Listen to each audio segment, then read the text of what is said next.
Hello and welcome to all our viewers in Nigeria and around the world to News Brief from Global Television, coming to you live from the nation's capital, Abuja. I am Uyi Agumofwebe. The federal government has officially announced Wednesday 25th and Thursday 26th December 2024, as well as Wednesday 1st of January 2025 as public holidays to celebrate Christmas, Boxing Day, and New Year respectively. Minister of Interior Olubunmi Tunji-Ojo confirmed this in a statement in Abuja by the ministry's permanent secretary, Magdalene Ajani. The minister also extended warm greetings to all Nigerians and urged them to reflect on the values of love, peace, and unity that the season signifies as they celebrate with their loved ones.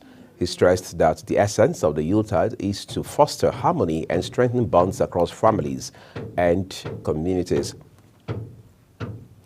In the meantime, following deaths recorded during palliative distribution in Abuja, Ibadan, and Anambra last week, Minister of Humanitarian Affairs, Disaster Management and Social Development, Nentawe Yitwada, has listed rules and regulations event organizers must adhere to before engaging in the distribution of palliative in the country.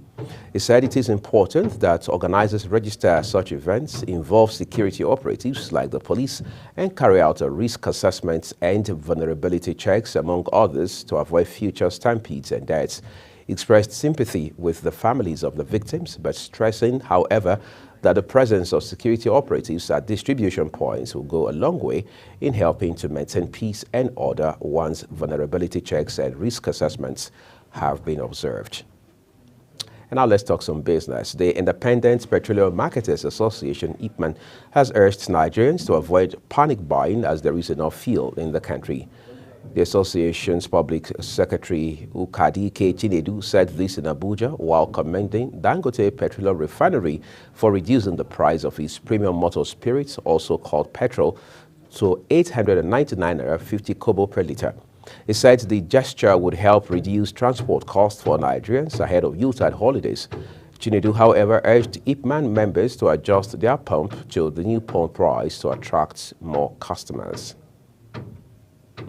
That sounds like some relief.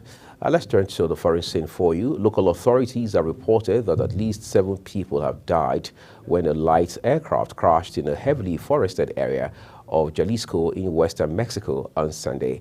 The aircraft, a Cessna 207, was flying from La Prota in the neighboring state of Michoacan.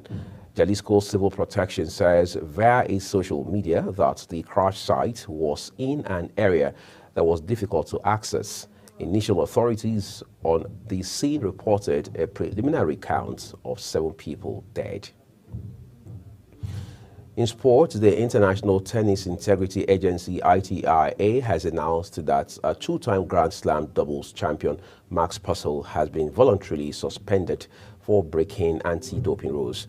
The Australian, who is ranked 12th in the world for doubles, admitted to a breach of the regulations relating to the use of a prohibited method and had requested to enter into a provisional suspension on December 10.